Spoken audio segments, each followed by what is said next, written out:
Sorry guess, आज का ज़ायदा episode नहीं हो पाएगा, कल इसकी कमी को पूरा कर दूंगा। एपिसोड 161। ये एक पश्चिमी महिला थी जिसके बाल आयरिश चेस्टनट रंग के लहराते थे। वह लंबी और सुडौल थी। लवेंडर आई शेडो, गुलाबी पतले होंठ, आलसी और चमकदार आंखें। उसकी उंगलियों पर काले रंग की नेल पॉलिश लगी हुई थी। उसकी त्वचा बहुत गोरी नहीं थी और रोशनी में वह क्रीम जैसी दिख रही थी। ये एक बहुत ही पंत पोशाक थी, लेकिन अजीब बात यह थी कि उसने गहरे बैंगनी ऑर्किड टोटेम के साथ कढ़ाई की हुई एक तंग सलवार कमीज पहन रखी थी, जो एक मजबूत भारतीय शैली को दर्शाती थी। पहली नज़र में ये कुछ हद तक सामान्य था। पूर्व और पश्चिम का सांस्कृतिक प्रभाव काफी गहरा था। हालांकि जब आप उसे दोबारा देखते हैं तो आप पाते हैं कि उसने दो चरम संस्कृतियों, वैकल्पिक और शास्त्रीय, का पूरी तरह से मिश्रण किया था। उन्होंने भारतीय महिलाओं के आकर्षण की व्याख्या करने के लिए एक पश्चिमी महिला के अनूठे दृष्टिकोण का उपयोग किया। इसमें कोई संदेह नहीं था कि चाहे वह ललित मेहता हो, तरुण शर्मा हो या फिर मीरा राजपूत हो, एक महिला के रूप में, एक सुंदरता के रूप में, वे अपने मन में एक विचार आने से खुद को रोक नहीं पाए, बहुत सुंदर। हालांकि सबसे ज्यादा हैरान शिवा था। ये वह कैसे हो सकता है? शिवा के मुंह के कोनों में एक ऐसी मुस्कान उभर आई जो अनंत अर्थों को समेटे हुए थी। यह एक ही समय में कड़वा, खुश और संदिग्ध लग रहा था। लेकिन कोई बात नहीं, महिला ने शिवा को पहले ही देख लिया था। उसने पहले तो चौंकने वाला भाव दिखाया, लेकिन फिर जल्दी से उसे एक चुलबुली नजर से देखा। चाचा, ये कौन है? ललित मेहता, जो मेजबान की पहचान रखता था, आगे आया और एक सज्जन की विनम्र मुस्कान के साथ गौरव मेहता से पूछा। गौरव मेहता की आवाज थोड़ी तीखी थी। ये देखकर कि उनके कनिष्ठ और नियोक्ता ललित मेहता बहुत अच्छे नहीं लग रहे थे, उन्होंने गर्व से परिचय कराया। यह मेरे सुपरवाइजर हैं, जब मैं यूके में पढ़ रहा था। वह आज मुंबई आए थी। मैंने उन्हें पिछले कुछ वर्षों में मेरी उपलब्धियों की समीक्षा करने और मुझे कुछ सलाह देने के लिए आमंत्रित किया। सच कहूं तो गौरव मेहता 40 के दशक के आदमी की तरह दिखते थे, लेकिन ये पश्चिमी महिला केवल 20 की उम्र में थी। यह अविश्वसनीय था कि वह उनकी डॉक्टरेट पर्यवेक्षक थी। मुझे पता है कि यह खूबसूरत महिला आपकी गुरु है। क्या आप उसका विस्तार से परिचय करा सकते हैं? ललित मेहता ने बिना किसी हड़बड़ी के पूछा, लेकिन उसकी नज़र कोकेशियान सुंदरता पर चली गई। महिला के मुंह के कोने पर एक सुंदर मुस्कान उभरी और उसने अचानक धारा प्रवाह हिंदी में कहा, नमस्ते सभी को। मेरा नाम जया क्रिस्टीना है। यह मेरा पूरा नाम है। अगर आपको कोई आपत्ति न हो तो मैं चाहती हूँ कि मुझे जया कहा जाए। जया, एक शब्द, एक ऐसा नाम जिसे अनदेखा नहीं किया जा सकता था। हालांकि उसका पूरा नाम कुछ ऐसा था जिसे अनदेखा नहीं किया जा सकता था। पश्चिमी देशों के लोगों के नाम हर तरह की पृष्ठभूमि से आते हैं, खास तौर पर इंग्लैंड, जो एक ऐसा साम्राज्य हुआ करता था जहां सूरज कभी अस्त नहीं होता था। कुलीन परंपरा के कारण उनके नाम कुलीन वंशों का प्रतिनिधित्व करते थे। चाहे वह आर्थर, एलिजाबेथ, माउंटबेटन या अलेक्जेंडर हो, ये सभी नाम उन कुलीन लोगों द्वारा प्रयुक्त किए जाते थे जो शक्ति और गौरव के प्रतीक थे। बेशक कई आम लोग भी इन मध्य नामों का उपयोग करते होंगे, लेकिन यह स्पष्ट था कि उसके सामने खड़ी महिला निश्चित रूप से एक साधारण आम महिला नहीं थी। वहां मौजूद लोगों में से कोई भी अनपढ़ नहीं था। जब उन्होंने ऐसा नाम सुना तो उन्हें तुरंत समझ आ गया कि जया की पृष्ठभूमि कितनी जटिल और रहस्यमयी थी। ये भी संभावना थी कि उसके पास कुछ छिपी हुई महान उपाधियां भी थीं। आपसे मिलकर खुशी हुई, मिस जया। ललित मेहता ने अपना हाथ जया की ओर बढ़ाया और एक उज्ज्वल पुरुष मुस्कान प्रकट की। जया ने उनसे हाथ नहीं मिलाया। वह एक कुलीन राजकुमारी की तरह विनम्रता से मुस्कुराए। यह मयूर समूह के अध्यक्ष श्री ललित मेहता होंगे। मुझे खेद है, एक पुरुष के लिए एक महिला से हाथ मिलाने के लिए पहल करना शिष्टाचार नहीं है, इसलिए मैं मना करती हूँ।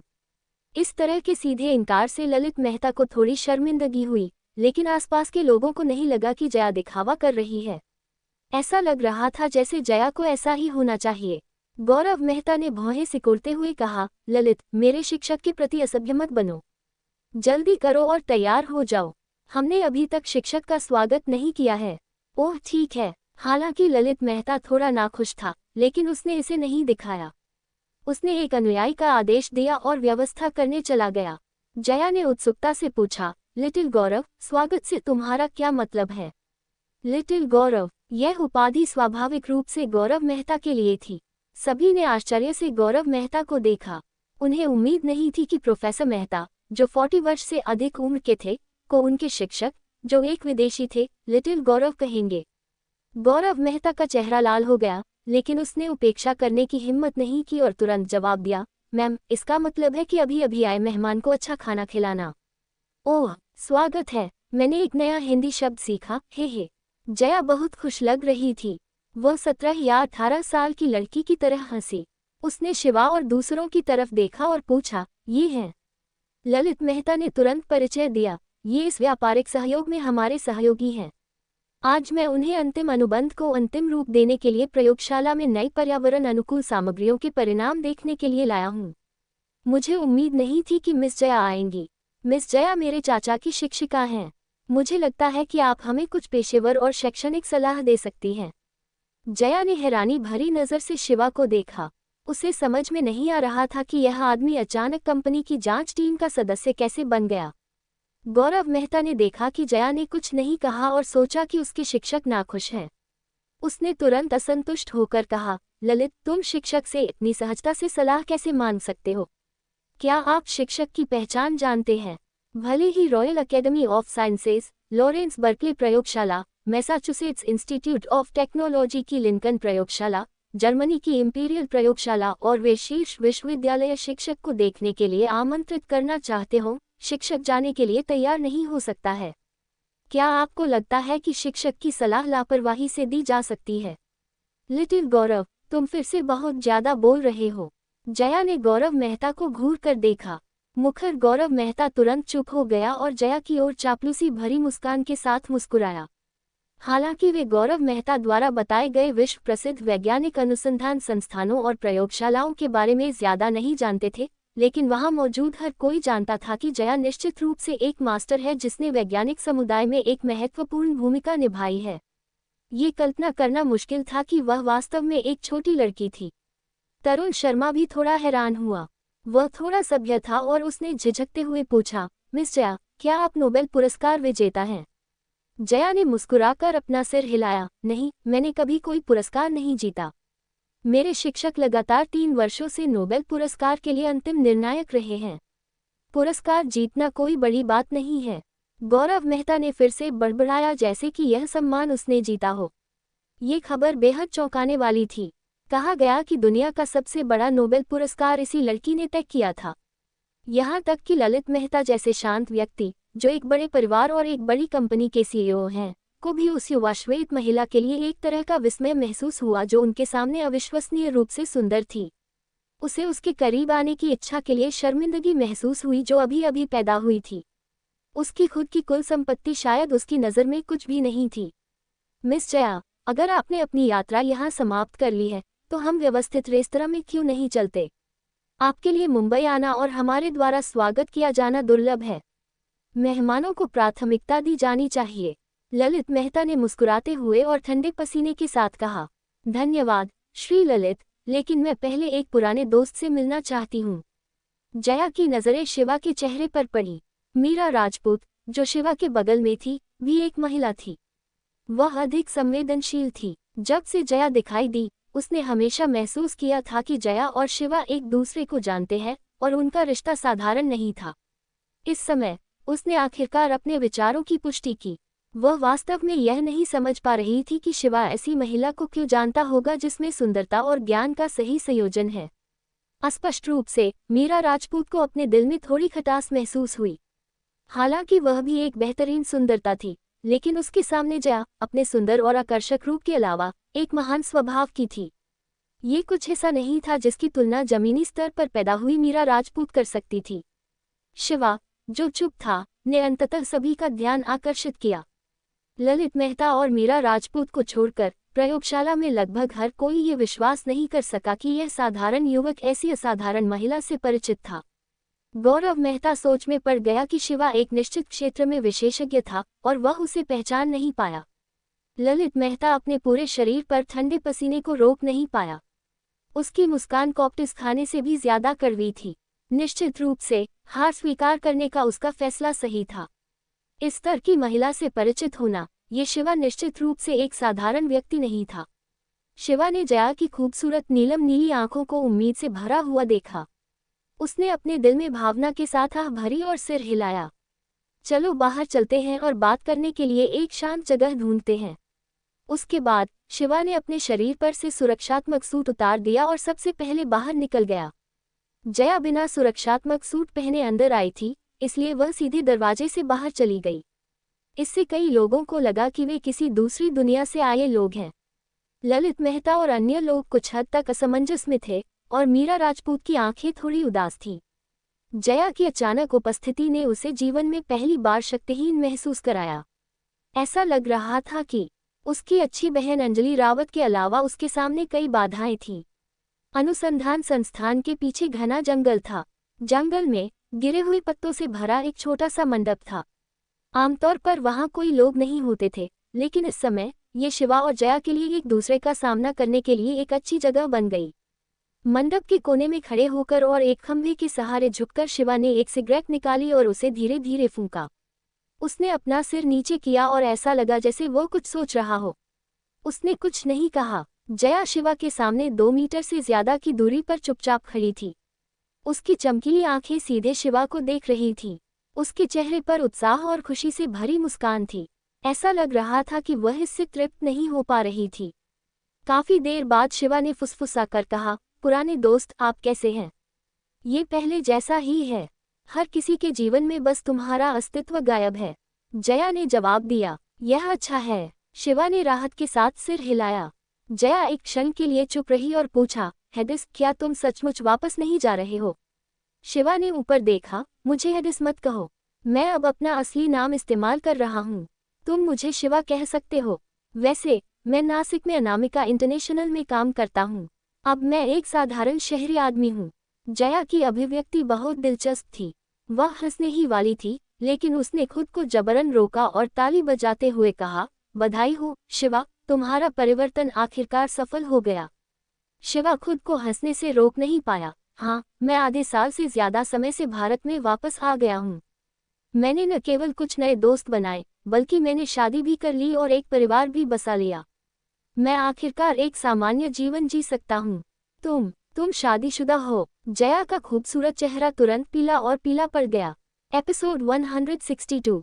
शिवा ने जया क्रिस्टीना के चेहरे पर अचानक आए बदलाव को देखकर खुद को असहाय महसूस किया, लेकिन उसे नहीं पता था कि उसे कैसे सांत्वना दी जाए। मुस्कुराने की कोशिश करते हुए उसने कहा, तुम ऐसी क्यों हो? मेरे लिए शादी करना गैरकानूनी नहीं है। पुरुषों और महिलाओं को वयस्क होने पर शादी कर लेनी चाहिए। भारतीय लोग यही कहते हैं।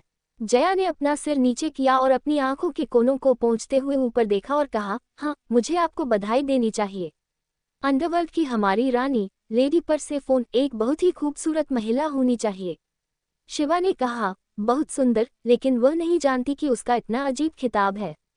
मैं ये भी उम्मीद करता हूँ कि उसे इस जीवन में कभी पता नहीं चलेगा। जया ने अपने होंठ काटे। इसका मतलब है कि तुम उससे सचमुच प्यार करते हो। प्यार की बजाय ये पति पत्नी के बीच एक तरह की जिम्मेदारी है। मैं नहीं चाहता कि कुछ गंदी चीजें उसकी पवित्र आत्मा को धूल से ढक दें। ऐसा लगता है कि अब आप सचमुच अपने जीवन का आनंद ले रहे हैं। जया ने कुछ अफसोस के साथ कहा, मुझे लगता है कि हर कोई बहुत निराश होगा। उनमें से कई लोग उस दिन का इंतजार कर रहे हैं जब आप वापस आएंगे। शिवा ने अपना सिर हिलाया। मैंने कभी नहीं कहा कि मैं सबको छोड़ दूंगा। बस अब मुझे अपेक्षाकृत आरामदेह माहौल की जरूरत है। तुम ही हो जो मेरी स्थिति को सबसे अच्छी तरह समझते हो। तुम्हें समझना चाहिए। जया ने चिंतित होकर पूछा, क्या बीमारी अभी भी जारी है? कभी कभी इसे नियंत्रित करना कठिन होता है, लेकिन जब तक मैं अपनी असाधारण शक्ति का अधिक उपयोग नहीं करता, तब तक ये बहुत स्वस्थ है। मुझे खेद है। मैंने हमेशा कहा है कि मैं इस बंधन से छुटकारा पाने में आपकी मदद करूंगी, लेकिन आपने बहुत मेहनत की है। मुझे नहीं लगता कि इस दुनिया में आपके अलावा कोई भी मेरी बीमारी को इस हद तक दबाने में मेरी मदद कर सकता है। शिवा ने सांत्वना देते हुए मुस्कुराया। वैसे आपको मुंबई आने का समय कैसे मिला? कांता आपके बिना नहीं रह सकती। कांता का जिक्र आते ही जया के चेहरे पर फिर से एक चंचल भाव उभर आया। वह बूढ़ी औरत बस आराम करना चाहती है और सब कुछ मेरे ऊपर छोड़ देती है। इस बार मैंने उसे सबक सिखाया। मैंने अपना सारा कारोबार छोड़ दिया और दुनिया भर की यात्रा पर जाने की योजना बनाई। मैं मुंबई इसलिए आई क्योंकि मेरा एक छात्र लिटिल गौरव यहाँ है। वह मुझे अपने नए परिणाम देखने के लिए आमंत्रित कर रहा था, इसलिए मेरे पास समय था। तो यह ऐसा ही है, शिवा ने सोच विचार कर कहा। जया खिलखिलाकर हंस पड़ी और उसका शरीर, जो एक तंग सलवार कमीज में लिपटा हुआ था, आकर्षक ढंग से कांप उठा। हमारे प्यारे राजा, क्या आपको लगता है कि हम आपको खोजने की हिम्मत कर सकते हैं, जबकि आपने स्पष्ट रूप से हमें आपके विशिष्ट ठिकाने की तलाश न करने का आदेश दिया था। मेरा मानना है कि यदि बहुत से लोगों को पता भी हो कि वे संयोगवश आपसे टकरा गए हैं, तो भी वे आपके संदेह से बचने के लिए आपको इसका एहसास होने से पहले ही भाग जाएंगे। शिवा थोड़ा शर्मिंदा लग रहा था। ऐसा मत सोचो, मैं इतना डरावना नहीं हूँ। असल में मैं तुम्हें देखकर अभी भी बहुत खुश हूँ। सच में? जया ने आश्चर्य से पूछा। तो क्या मैं अगली बार तुम्हें खोजने के लिए नासिक जा सकती हूँ? मेरा एक छात्र गिरीश भी है, जो नासिक में है। और ठीक है, वह गौरव मेहता के समान ही प्रोजेक्ट पर काम कर रहा है। शिवा को अपना काम याद आ गया। मैं वर्तमान में अनामिका इंटरनेशनल के लिए काम कर रहा हूँ। दूसरे शब्दों में, ये सबसे अच्छा होगा यदि गौरव मेहता के शोध परिणामों का अच्छे से उपयोग किया जा सके। गिरीश वर्तमान में किसी अन्य प्रतियोगी के लिए काम कर रहा है, और आप उनके शिक्षक हैं। क्या आप उनके बीच मध्यस्थता करने में मेरी मदद कर सकते हैं? मैं उन सभी को अपने लिए काम करने दे सकता हूँ, ताकि मुझे अगली बार फिर से उन्हें लुभाने की जरूरत न पड़े। जया ने अपनी थोड़ी थपथपाए और कुछ देर सोचने के बाद कहा, अगर आप मुझे राजा के तौर पर आदेश दें, तो मैं गिरीश और गौरव को साथ मिलकर काम करने के लिए कह सकती हूँ। आज उनकी अधिकांश उपलब्धियां मेरे द्वारा दी गई हैं, इसलिए मैं निश्चित रूप से ऐसा कर सकती हूँ। लेकिन अगर यह मदद के लिए अनुरोध है, तो मैं ऐसा नहीं कर सकती, क्योंकि इस उद्योग में किसी विशेषज्ञ के लिए अपने नियोक्ता को धोखा देना बहुत शर्मनाक है। जब तक गिरीश तैयार नहीं होता, अन्यथा उसके शिक्षक के रूप में मैं कुछ ऐसा करूंगी जो उसे निराश करेगा। शिवा ने सहमति में सिर हिलाया। आपने जो कहा वह सही है। तो चलिए इसे इस तरह से करते हैं। ज्यादा से ज्यादा आप गौरव मेहता को थोड़ा और मार्गदर्शन दे सकते हैं और उसे तेजी से विकसित होने दे सकते हैं। फिर यह कोई बड़ी समस्या नहीं होगी। वास्तव में और भी तरीके हैं, जया ने सहजता से कहा। यदि आप पर्यावरण के अनुकूल नई सामग्री विकसित करना चाहते हैं, तो मैं बहुत सारी तैयार अघोषित तकनीकें प्रदान कर सकती हूँ। वे तकनीकें आपकी कंपनी को दुनिया की अग्रणी कंपनियों में से एक बनने में मदद करने के लिए पर्याप्त होंगी। शिवा को पता था कि यह युवती झूठ नहीं बोल रही थी। उसे बचपन से ही जीनियस गर्ल का खिताब दिया गया था। इन सभी वर्षों में वह एक शांत महिला रही थी जो विभिन्न उद्योगों में दुनिया की सबसे अत्याधुनिक वैज्ञानिक अनुसंधानों में आगे रही थी। केवल वह शोध करने में बहुत आलसी थी। वह जो भी शोध करती थी, वह अक्सर एक बड़ी सफलता होती थी, और इनमें से कई परिणामों को वह एक तरफ फेंक देती थी या नष्ट कर देती थी। उनके शब्दों में, वह नहीं चाहती थी कि दुनिया इतनी तेजी से प्रगति करे कि प्रौद्योगिकी के कारण सामाजिक वर्ग का अंतर और बढ़ जाए। दोनों ने कुछ देर तक बातचीत की। अचानक जया को कुछ याद आया और उसने पूछा, शिवा, तुम मुंबई में कब तक रहोगे? लगभग 3 दिन। 3 दिन? जया ने कुछ देर सोचा। 3 दिन हो गए। मैं तुम्हारे लिए कुछ बनाना चाहती हूँ। शायद ये तुम्हारी मदद कर सके। शिवा को नहीं पता था कि जया क्या बनाएगी, लेकिन उसने नहीं पूछा क्योंकि जया ने नहीं बताया था। दोनों ने आधे घंटे से ज्यादा समय तक बातचीत की। जब वे अनुसंधान संस्थान के मुख्य द्वार पर लौटे, तो ललित मेहता, गौरव मेहता, मीरा राजपूत और अन्य लोग पहले से ही इंतजार कर रहे थे। मीरा राजपूत ने शिवा और जया को पूरे रास्ते बात करते और हंसते हुए देखा। वह अधिक से अधिक असहज महसूस कर रही थी, लेकिन फिर भी वह शिष्टाचार के चलते जया की ओर मुस्कुराए। जया ने मीरा राजपूत को शिवा के बगल में खड़े देखा था। उसके पश्चिमी दृष्टिकोण से मीरा राजपूत की सुंदरता बहुत उत्कृष्ट नहीं थी। यह मुख्य रूप से इसलिए था क्योंकि जया ने रोजाना बहुत सारी खूबसूरत महिलाओं को देखा था। इसके विपरीत मीरा राजपूत का सुंदर और बौद्धिक पक्ष उसके ध्यान के अधिक योग्य था। जया, जिसके पास असाधारण अंतर्दृष्टि थी, ने मीरा राजपूत की आंखों में ईर्ष्या देखी। वह तुरंत कुछ समझ गई और शिवा की ओर मुस्कुराई। शिक्षक, आप आखिरकार यहाँ आ ही गए। चलो रेस्तरां में चलते हैं। गौरव मेहता ने खुशी से मुस्कुराते हुए जया को कार में बैठने के लिए आमंत्रित किया। जया ने थोड़ा सा मुंह सिकुड़ा। लिटिल गौरव, चूंकि तुम एक महत्वपूर्ण प्रोजेक्ट पर काम कर रहे हो, इसलिए रिसर्च खत्म होने के बाद रिसर्च इंस्टीट्यूट से चले जाओ। मैं डिनर के बाद तुम्हारे रिसर्च के नतीजे देखने आऊंगी। गौरव मेहता ने आह की आवाज निकाली, लेकिन जब उसने सुना कि जया उसके शोध परिणामों की फिर से जांच करेगी, तो वह तुरंत ऊर्जावान हो गया। जिस शिक्षक की वह प्रशंसा करता था, उसके साथ रात का खाना न खा पाने की निराशा दूर हो गई और वह खुशी खुशी अनुसंधान संस्थान वापस भाग गया। ललित मेहता ने विनम्रतापूर्वक सुझाव दिया, मिस जया, वास्तव में चाचा पिछले कुछ महीनों से बहुत कठिन रहे हैं। कभी कभी बाहर जाकर आराम करना अच्छा होता है। माफ कीजिए, मैं शिक्षा और अध्ययन के मामले में कभी भी अन्य लोगों की राय नहीं सुनती, जया ने विनम्रता से कहा और कार में बैठने की पहल की। ललित मेहता अवाक रह गए। हालांकि वह गुस्से में थे, लेकिन वह जानते थे कि यह निश्चित रूप से ऐसा व्यक्ति नहीं था जिसे वह भड़का सके। उन्हें मुस्कुराना पड़ा और सभी को चलने का आदेश देना पड़ा। ललित मेहता ने जया के मनोरंजन के लिए जिस रेस्तरां को चुना वह मुंबई के समुद्र तट के पास स्थित एक प्रसिद्ध पश्चिमी रेस्तरां था। पूरे रेस्तरां को पश्चिमी गोथिक चर्च के संदर्भ में डिजाइन किया गया था, लेकिन कुल लंबाई बढ़ाई गई थी। ऊंची मीनारें और चमकदार पत्थर के खंभे हर जगह अच्छी तरह से इस्तेमाल किए गए थे।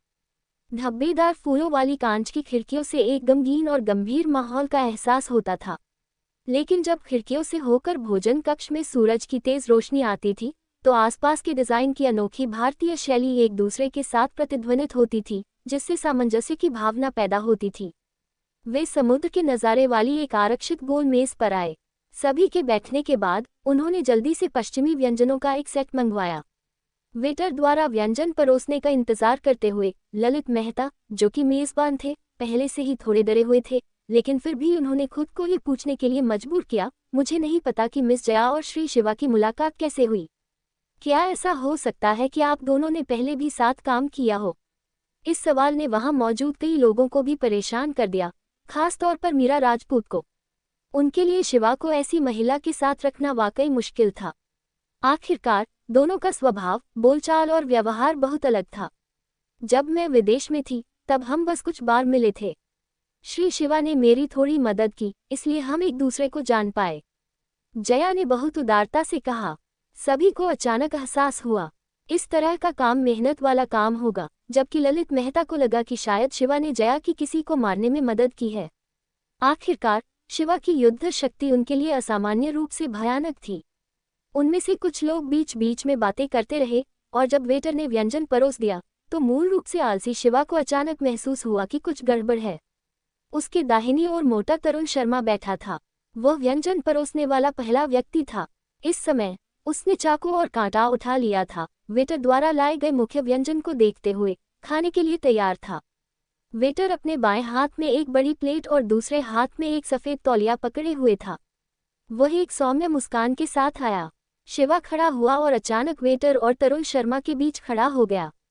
श्री शिवा, क्या हुआ? तरुण शर्मा ने संदेह से पूछा। उनके पास नाश्ता करने का समय नहीं था, इसलिए वह बहुत भूखे थे। कई अन्य लोगों के चेहरे भी उलझन भरे थे। केवल जया ही कुछ सोचती हुई धीरे से खड़ी हुई। वेटर मुस्कुराया और शिवा से पूछा, सर, मैं आपके लिए क्या कर सकता हूँ? शिवा ने अपने दाहिने हाथ में सफ़ेद तौलिया की ओर इशारा करते हुए कहा, मुझे आपका तौलिया चाहिए। वेटर ने विनम्रता से मुस्कुराते हुए कहा, आपकी सीट पर एक अतिथि तौलिया है, मुझे ये चाहिए। शिवा ने हल्की मुस्कान के साथ कहा। वेटर की आंखों में पहले तो थोड़ा भ्रम दिखा, लेकिन अंत में उसने सिर हिलाया और तौलिया सहित अपना हाथ शिवा की ओर बढ़ाया। सर, आप चाहें तो इसे ले सकते हैं। धन्यवाद। शिवा ने ऐसा कहने के बाद बिजली की गति से अपना हाथ बढ़ाया और वेटर के दाहिने छोटे हाथ पर थप्पड़ मारा। टकराना। लगभग उसी समय वेटर के दाहिने तौलिए से गोली चलने की आवाज आई। सफेद तौलिया टूटा हुआ था और वेटर अपने दाहिने हाथ में रिवॉल्वर पकड़े हुए था। उस समय जो गोली चली थी उसे शिवा के सीने में लगना था, लेकिन शिवा के समय पर गोली चलाने के कारण गोली सीधे गुंबद पर लगी। आह! रेस्तरां में चीख पुकार मच गई। मेहमान भाग गए, भाग खड़े हुए, और ज्यादातर लोग मेजों और दीवारों के कोनों के नीचे छिपने लगे। आखिरकार गोलियों की आवाज आम लोगों के लिए बहुत डरावनी थी। पूरा हॉल अस्त व्यस्त देखकर वेटर, जो शिवा पर गोली चलाने में विफल रहा, उदास चेहरे के साथ एक कदम पीछे हट गया। उसने शिवा पर जोरदार निशाना साधा और फिर से गोली चला दी। शिवा ने उसे मौका नहीं दिया। इससे पहले कि वह निशाना साधता, शिवा अनजाने में उसके पीछे चला गया और उसकी गर्दन के पीछे वार करके वेटर को बेहोश कर दिया। क्या हो रहा है? ललित मेहता ने हैरानी और गुस्से में चिल्लाते हुए कहा। वह कुछ अंगरक्षकों को साथ नहीं लाया था और वे सभी रेस्तरां के बाहर थे। मोटा तरुण शर्मा इतना डर गया कि वह मेज के नीचे छिप गया। मीरा राजपूत का चेहरा भी पीला पड़ गया था। वह अवचेतन रूप से शिवा के पास भागी। शिवा ने उसे अपने पास छिपा लिया और भीड़ से कहा, सावधान रहो, हत्यारा चाल बहुत सरल है, साथ ही होने चाहिए। शिवा के अपनी बात पूरी करने का इंतजार किए बिना पहले गले मिल रहे मोटे ताजे अधेड़ जोड़े अचानक खड़े हो गए। उनमें से हर एक के हाथ में एक कोल्ड पिस्तौल थी और उन्होंने शिवा और ललित मेहता पर जानलेवा हमला किया। बंद अध्याय। एपिसोड 163। हत्यारे डरावने नहीं थे। डरावनी बात यह थी कि आपको नहीं लगता था कि यह व्यक्ति हत्यारा है। अधेड़ उम्र का जोड़ा शुरू से ही मेज के पास बैठा था। वे कानाफूसी कर रहे थे और दूसरे मेहमानों की तरह ही साधारण खाना खा रहे थे। दोनों के कपड़े भी मुंबई के आम उच्च वर्गीय परिवारों के कपड़े जैसे ही थे। उनमें कोई खास बात नहीं थी। भीड़ में उनका रूप रंग बिल्कुल अलग नहीं था। हालांकि ये संयोग ही था कि ये दो अदृश्य लोग ही इस अचानक हुई गोलीबारी का घातक केंद्र थे। महत्वपूर्ण क्षण में सभी ने अपनी सांस रोक ली। दो हत्यारे जो एक जोड़े होने का नाटक कर रहे थे ने अपनी क्रूरता दिखाए और शिवा और ललित मेहता पर गोली चलाने वाले थे। Bang bang. लगातार दो गोलियों की आवाज के बाद दृश्य फिर से पागल हो गया। रेस्तरां से भागे मेहमानों को इस बात की परवाह नहीं थी कि क्या हुआ। उन्हें बस इतना पता था कि इस भयानक जगह को जल्द से जल्द छोड़ देना चाहिए। ललित मेहता ने अपनी आंखें बंद कर ली थीं और मरने के लिए तैयार थे। वह शिवा नहीं थे। उनके पास भागने का समय नहीं था। दो हत्यारों को मारना तो दूर की बात थी। हालांकि गोलियों की आवाज के बाद ललित मेहता को ये देखकर आश्चर्य हुआ कि उन्हें कोई नुकसान नहीं हुआ। चूक होना। ललित मेहता ने अपनी आंखें खोली और उनके सामने का दृश्य देखकर उनकी रीढ़ में सिहरन दौड़ गई। उन्हें नहीं पता कि कब, लेकिन हत्यारे जोड़े के माथे पर दो धुआं उगलते खूनी छेद थे। बंदूक के छेद सीधे उनकी भौहों के बीच घुस गए थे। दोनों हत्यारों ने गुस्से से आंखें खोली और गिर पड़े। उनके हाथों में बंदूकें अभी भी ट्रिगर दबाने के लिए तैयार थीं। जया, जो उसी जगह खड़ी थी और सब कुछ शांति से देख रही थी, एक शानदार स्विस निर्मित पॉकेट पिस्तौल पकड़े हुए थी, जिससे अभी अभी गोली चलाई गई थी। ये पिस्तौल केवल 5 सेंटीमीटर से ज्यादा लंबी थी, लेकिन कम दूरी पर इसमें कमाल की ताकत थी। अभी इस महत्वपूर्ण क्षण में ये जया ही थी जिसने शांतिपूर्वक दोनों हत्यारों को मार डाला और ललित मेहता की जान बचाई। ललित मेहता को लगा कि उनके पूरे शरीर की हड्डियां एक पल में शीशे की तरह भारी हो गई हैं। वह जमीन पर गिर पड़े। वह जो मौत के मुहाने पर पहुंच गए थे, अब गिरने ही वाले थे। मीरा राजपूत भी डर गई और उनके पसीने छूट गए। ये देखकर कि जया ने ही शिवा को बचाया था, वह आभारी और ईर्ष्यालु थी। उन्हें ऐसी महिला से ईर्ष्या करने का अधिकार भी नहीं था। क्या तुम ठीक हो? शिवा ने मीरा राजपूत के चेहरे को सहलाते हुए धीरे से पूछा, जो सदमे के कारण पीला पड़ गया था। मीरा राजपूत को अपने दिल में मिठास महसूस हुई। खतरे का सामना करते समय सबसे पहले उसे जया की परवाह थी, न कि उनकी। इससे पता चलता है कि वह कम से कम उनके दिल में जया से कमतर तो नहीं थी। इससे मीरा राजपूत को अचानक एहसास हुआ कि उनकी चिंताएं निराधार थीं। अगर शिवा ऐसा आदमी था जो उनके जन्म को तुच्छ समझता था, तो वह बदले में कुछ भी मांगे बिना बार बार उनकी मदद कैसे कर सकता था। जया जैसी सुपर ब्यूटी, जो बुद्धिमान और सुंदर दोनों थी, भी उनकी नज़र में खास व्यवहार नहीं करती। वह खुद थी, उन्हें दूसरों से अपनी तुलना करने की कोई जरूरत नहीं थी। मीरा राजपूत फिर से असीम आत्मविश्वास से भर गई। वह खिलखिलाकर मुस्कुराए और बोली, तुम यहाँ हो, मुझे विश्वास है कि सब कुछ ठीक हो जाएगा। शिवा को समझ नहीं आया कि यह महिला अचानक इतनी खुश क्यों हो गई। हैरान होते हुए भी उसने राहत में सिर हिलाया। क्या तमाशा चल रहा है? कोई हमें फिर से क्यों मारना चाहता है? क्या लोकेश मेहता मर नहीं गया है? तरुण शर्मा झूठे अलार्म के बाद उछल पड़े और चिल्लाया। ललित मेहता ने गुस्से से भरी आंखों से कहा, यह जयेश ठाकुर है। जैसी कि उम्मीद थी, वह हमें इतनी आसानी से गठबंधन नहीं करने देगा। जयेश ठाकुर। तरुण शर्मा ने अपने होठों को मोड़ा और शाप दिया, लानत है। ये प्रतिस्पर्धा का एक बहुत ही घटिया तरीका था, इससे अधिक घटिया कुछ नहीं हो सकता था। हमें क्या करना चाहिए? अगर हम नासिक वापस चले गए, तो क्या ये ज्यादा खतरनाक नहीं होगा? ऐसा नहीं होगा। मीरा राजपूत को होश आया और उन्होंने तुरंत सावधानीपूर्वक विश्लेषण किया। अगर हम नासिक वापस चले गए, तो जयेश ठाकुर कभी भी कुछ करने की हिम्मत नहीं करेगा। मुंबई के विशेष सामाजिक वातावरण के कारण अंडरवर्ल्ड के साधनों को अक्सर दबाया जा सकता है, लेकिन जरा सोचिए, नासिक में ठाकुर परिवार सिर्फ शीर्ष 5 परिवारों में से एक है। जिस भी खामी पर हमला किया जा सकता है उसका इस्तेमाल दूसरे बड़े परिवार उन्हें दबाने के लिए करेंगे। आखिरकार राजनीति और सेना में ठाकुर परिवार अन्य परिवारों की तरह मजबूत नहीं है। वे हमारे साथ प्रतिस्पर्धा करने के लिए परंपरागत साधनों का उपयोग करने की कभी हिम्मत नहीं करेंगे जो उनके समग्र हितों के अनुरूप नहीं है। ललित मेहता ने सहमति जताते हुए कहा, हाँ, मिस मीरा का विश्लेषण बिल्कुल सही है। लेकिन मुंबई में भी ठाकुर परिवार इतनी आसानी से आप पर हमला करने के लिए हथियारों को किराए पर नहीं रख सकता। अगले कुछ दिनों में मैं किसी भी मक्खी को आपके मजे में खलल नहीं डालने दूंगा। इस समय कई अंगरक्षक जल्दी से ललित मेहता की तरफ भागे।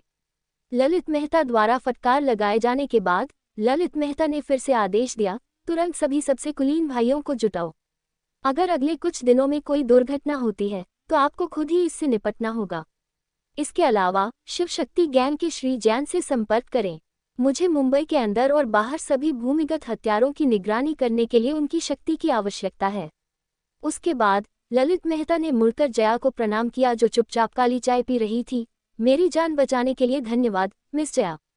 जया ने चाय का प्याला शान से नीचे रख दिया। महल के सबसे पुराने रईस की तरह मुझे धन्यवाद मत दो, मैंने तो बस कच्चा काम किया है। शिवा ने ही हत्यारे को ढूंढ निकाला था और उन्हें याद दिलाया था कि उसका एक साथी भी है। ये बात सबको याद आ गई और वे सभी उलझन में शिवा की ओर देखने लगे। उसे कैसे पता चला कि वेटर एक हत्यारा है, और ऐसा लग रहा था कि वह हत्यारे की हत्या के तरीकों को अच्छी तरह से जानता था। शिवा ने अपनी नाक को छुआ। ये जया वाकई बहुत शांत स्वभाव की थी। वह इतनी शांत स्वभाव की थी कि वह सभी अच्छी चीजों को दूसरों पर थोपना चाहती थी। क्या वह अपने लिए मुसीबत नहीं ढूंढ रही थी? बस मेरी याददाश्त अच्छी है। आमतौर पर पश्चिमी रेस्तराओं में वेटर ग्राहकों को पहचानने के बाद उनकी टेबल नहीं बदलते। ऐसा उचित टिप पाने के लिए किया जाता है। अभी जो वेटर आया था वह पहले वाले से अलग था, और उसने जो तौलिया लिया था वह नियमानुसार उसकी कलाई पर नहीं लटका था, बल्कि उसके हाथ को ढक रहा था। खैर, मैंने बहुत सारी जासूसी फिल्में देखी हैं, और मैं इन दिनों थोड़ा डरा हुआ था, इसलिए मैंने अधिक ध्यान केंद्रित किया। शिवा ने सहजता से समझाया। दरअसल अपने कई सालों के अनुभव के साथ वह सिर्फ जानलेवा आभा से ही अंतर महसूस कर सकता था। हालांकि ऐसा इसलिए भी था क्योंकि जयेश ठाकुर ने जिस हत्यारे को काम पर रखा था उसका स्तर बहुत कम था। एक असली मास्टर अपनी जानलेवा आभा को इतनी आसानी से प्रकट नहीं करेगा। ये जानते हुए कि शिवा कोई साधारण व्यक्ति नहीं था, ललित मेहता ने ज्यादा कुछ नहीं पूछा। उसे डर था कि शिवा दुखी हो जाएगा। उन्होंने आभार के कुछ शब्द कहे और बात खत्म हो गई। अल्पविराम। नासिक में लगातार शरद ऋतु की बारिश ने पूरे आसमान को धूसर और पूरी जमीन को गीला कर दिया। ठाकुर परिवार के धनुष टेक्नोलॉजी बिल्डिंग में जयेश ठाकुर के सीईओ कार्यालय का दरवाजा जोर से धक्का देकर खोला गया। रॉकी के मुंह में सिगरेट थी और उसने चमड़े के लंबे रेन बूट पहने हुए थे। वह एक खूबसूरत कश्मीरी कालीन वाले बड़े दफ्तर में घुसा। जयेश ठाकुर ने ऊपर देखा और रॉकी को ऊपर से नीचे तक देखा। मैंने तुम्हें कितनी बार कहा है कि अंदर आने से पहले दरवाज़ा खटखटाओ। इसके अलावा मैं तुम्हें इस तरह के टूटे हुए रेन बूट पहनने के लिए दोषी नहीं ठहराता, लेकिन क्या तुम मेरे दफ्तर में घुसने से पहले उन्हें उतार नहीं सकते? क्या आप जानते हैं कि यह कालीन आपको कुछ 1000 जोड़ी जूते खरीदने के लिए पर्याप्त है? रॉकी मुस्कुराया। उसे पहले से ही अपने बॉस की आलोचना का आदी हो चुका था, इसलिए उसे इसकी बिल्कुल परवाह नहीं थी। बॉस, आपको सेक्रेटरी का काम करना नहीं आता। अगर मैं आपको ऐसा करते हुए देख भी लूं तो कोई बड़ी बात नहीं है। ज्यादा से ज्यादा हम साथ मिलकर काम करेंगे। दरवाज़ा क्यों खटखटाना? ये समय की बर्बादी है। जहाँ तक कालीन की बात है, मुझे वह नहीं चाहिए। मुझे बारिश के जूते चाहिए। अज्ञानी आदमी, जयेश ठाकुर ने उदास होकर कहा। वह भी अपने इस अधीनस्थ के साथ बहुत असहाय था, लेकिन एक महत्वपूर्ण क्षण में वह वास्तव में उसके बिना नहीं रह सकता था।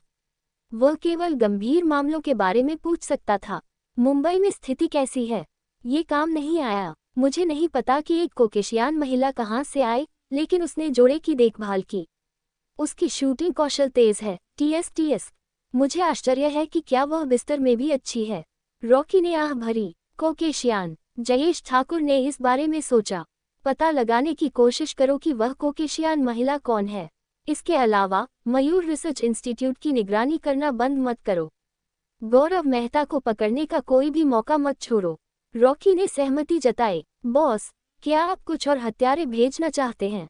वह शिवा बदमाश बहुत मजबूत है। वह अभी भी जीवित है।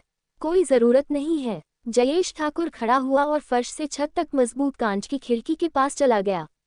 उसने नासिक में कंक्रीट के जंगल को देखा जो बारिश में डूबा हुआ था और कहा, मुंबई मेहता परिवार का मुख्यालय है। वे स्थानीय तानाशाह हैं। शिवशक्ति गैंग, ईस्ट स्टार और स्मॉल स्वॉर्ड सोसाइटी सभी उनके सहयोगी हैं। हमारे पास केवल एक मौका है, इससे ज्यादा और हम सिर्फ एक मजाक बनकर रह जाएंगे। रॉकी ने अपना सिर खुजलाया और नापसंद किया। तो हम इसे जाने देंगे। बेशक मैं ऐसा नहीं कर सकता। हालांकि कुछ चीजें ऐसी हैं जो की जा सकती हैं। जरूरी नहीं कि इसमें सफलता ही मिले। फिर से, मुझे समझ नहीं आया, रॉकी ने बड़बड़ाया और गीले बरसाती जूते पहने हुए कार्यालय से बाहर चला गया, दरवाजा बंद करना भूल गया। 2 रात बाद मेहता परिवार के सूर्यास्त निवास के कैफे में शिवा और जया कोने में कॉफी टेबल के विपरीत किनारों पर बैठे थे। शुद्ध ब्लू माउंटेन की खुशबू हवा में घुली हुई थी। तुम सच में मुझे सिर्फ एक कप कॉफी के लिए बाहर आने के लिए नहीं कह रही हो, है ना? शिवा ने मुस्कुराते हुए पूछा जब उसने देखा कि जया कुछ नहीं कह रही है। जया ने अपने पतले होठों को सिकोड़ते हुए कहा, क्यों? क्या तुम्हें मिस मीरा की याद आती है? चिंता मत करो, इसमें तुम्हारा ज्यादा समय नहीं लगेगा। इसके अलावा तुम लोग कल नासिक वापस जा रहे हो और मैं मुंबई छोड़ रही हूँ। मेरा यह मतलब नहीं है। हालांकि मीरा एक ऐसी महिला है जिसकी मुझे परवाह है, लेकिन हम इतने करीब नहीं हैं। शिवा जानता था कि जया मजाक कर रही थी, इसलिए उसने बुरा नहीं माना। मैं बस इस बात को लेकर झिझक रही हूँ कि आपको वह उपहार दूं या नहीं जो मैंने पिछले 2 दिनों में विकसित किया है। जया ने गहरी सांस ली और एक बुद्धिमान मुस्कान प्रकट की। मैंने फैसला कर लिया है, मैं इसे तुम्हें दूंगी। बोलते बोलते उसने अपनी जीन्स की जेब से एक गहरे पीले रंग की प्लास्टिक की बोतल निकाली। बोतल पर कोई लेबल नहीं था और वह अंगूठी के आकार की थी। यह क्या है? दवा। शिवा ने बोतल उठाई और ढक्कन को दबाया। अंदर करीब 1 दर्जन गहरे भूरे रंग की गोलियां थीं। जया की अभिव्यक्ति थोड़ी जटिल थी। मैं पिछले कुछ सालों से आपकी अजीब बीमारी को नियंत्रित करने और खत्म करने के तरीके का अध्ययन कर रही हूँ। हालांकि मैं कोई सही समाधान नहीं निकाल पाई हूँ, लेकिन मैंने पर्याप्त प्रयोगों के माध्यम से कुछ बुनियादी सिद्धांतों को समझ लिया है। यह आखिरी गोली है जो मैंने पिछले महीने पूरी की। मैंने इसे कोई नाम नहीं दिया क्योंकि इसकी कोई ज़रूरत नहीं है। ये सिर्फ आपके काम आती है। इसका क्या उपयोग है? शिवा ने धीरे से पूछा। जब आप खुद पर नियंत्रण नहीं रख पाते हैं तो यह आपको बलपूर्वक स्थिर कर सकता है, लेकिन जितना अधिक आप इसका उपयोग करेंगे, प्रभाव उतना ही कमज़ोर होगा। और हो सकता है कि अगली बार इसका नकारात्मक प्रभाव और भी अधिक हिंसक हो, जया ने धीरे से कहा।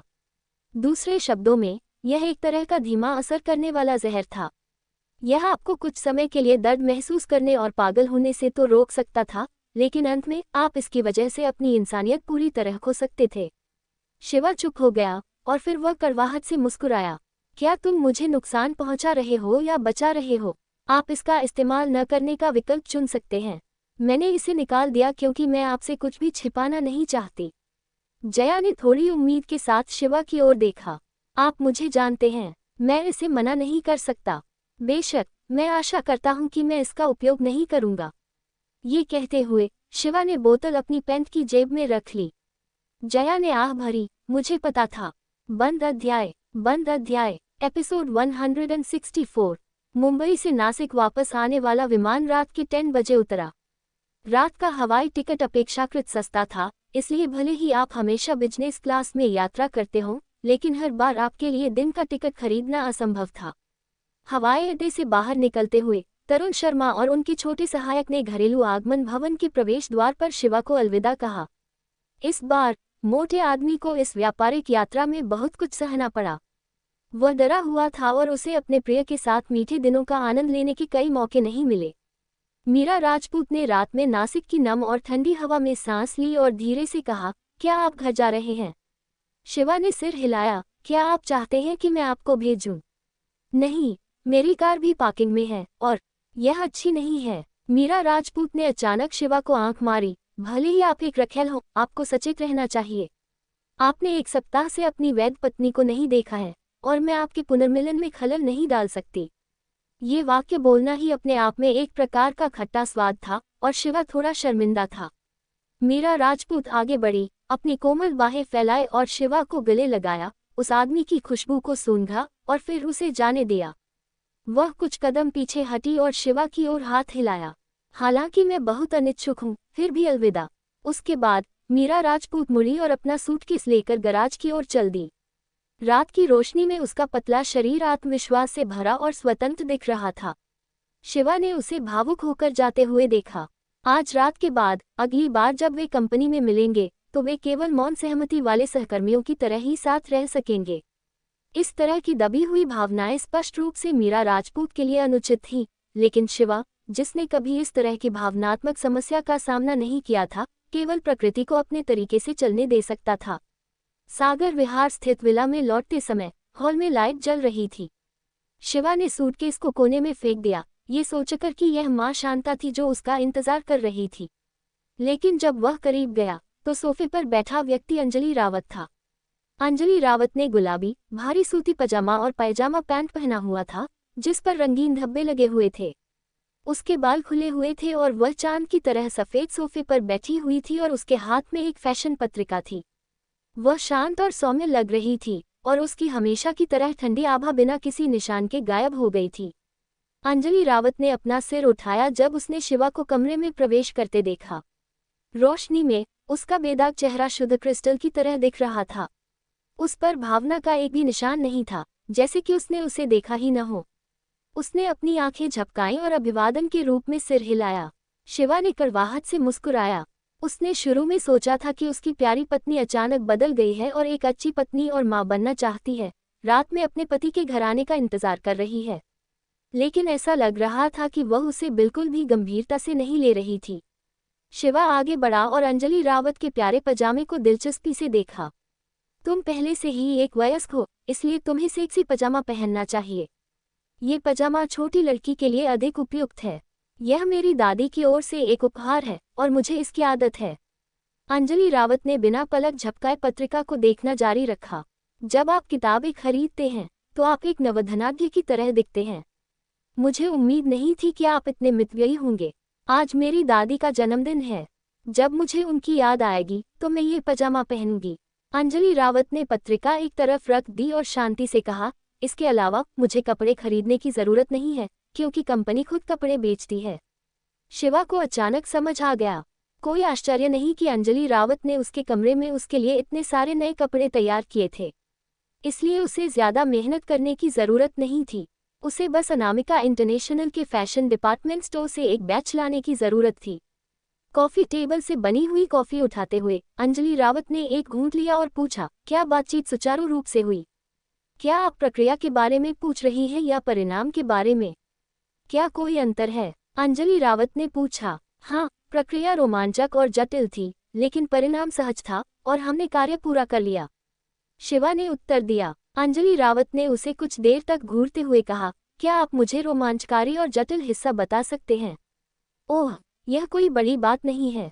यह मेहता परिवार के भीतर का एक छोटा सा झगड़ा है। फिर जयेश ठाकुर, उस छोटे कमीने ने, एक प्रतियोगी के रूप में, हमें थोड़ी परेशानी दी, शिवा ने सहजता से कहा। अंजलि रावत अचानक खड़ी हो गई और अपनी आवाज कुछ ऊंची कर दी। शिवा को देखते हुए उसकी आंखें चमक उठीं। उसका सुंदर चेहरा बर्फ से ढका हुआ था। आधी रात में हत्या, बायोकेमिकल बम, अपहरण और ब्लैकमेलिंग, लोकेश मेहता की गोली मारकर हत्या, क्या ये छोटे मोटे संघर्ष हैं? विस्मयादिबोधक चिन्ह। नवद्वीप पश्चिमी रेस्तरां में 3 हत्यारों द्वारा गोली मार दी जाना, क्या ये कोई छोटी समस्या है? शिवा, क्या तुम्हें लगता है कि मैं कुछ नहीं जानती? क्या तुम्हें लगता है कि मैं एक छोटी लड़की हूं जिसे आसानी से बेवकूफ बनाया जा सकता है? शिवा ने हंसते हुए कहा, आप वास्तव में अनामिका इंटरनेशनल की बॉस हैं। आप मुंबई नहीं गईं, लेकिन आप मुंबई की हर गतिविधि से अच्छी तरह वाकिफ हैं। ये सही है, लेकिन जब आप पहले से ही जानती हैं, तो आप मुझसे क्यों पूछ रही हैं? मैं जानना चाहती हूँ कि क्या तुम मुझे सच बताओगे? अब मुझे पता चला, मैंने झूठ बोला था। शिवा ने अपने हाथ फैलाए, लेकिन मुझे नहीं लगता कि यह कोई बड़ी बात है। आखिरकार, यह एक छोटी सी बात है। इससे हमारी जनरल अंजलि को परेशानी नहीं होनी चाहिए। अंजलि रावत को लगा कि उसके साथ अन्याय हुआ है जब उसने शिवा का उदासीन चेहरा देखा। वह हमेशा उनके बारे में चिंतित रहती थी। पिछले कुछ दिनों से उसे नींद में बुरे सपने भी आते थे। हालांकि, न केवल इस आदमी ने उसे सच बताने से इनकार कर दिया, बल्कि उसने उसे बहुत ही तुच्छ तरीके से जवाब भी दिया। इतनी सारी बातें हो गईं, तुमने मुझे फ़ोन क्यों नहीं किया? अंजलि रावत की आंखें थोड़ी लाल थीं जब उसने शांति से पूछा।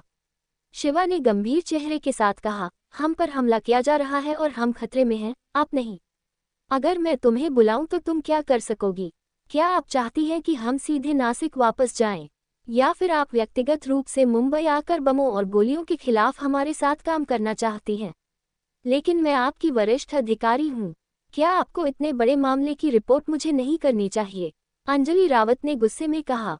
मुझे खेद है, यदि आप मुझसे एक वरिष्ठ अधिकारी के रूप में पूछ रही हैं, तो मुझे लगता है कि मुझे केवल अपने काम के बारे में ही रिपोर्ट करने की आवश्यकता है। मैंने अभी आपको बताया है कि मैंने अपना कार्य आवश्यकता से अधिक कर दिया है।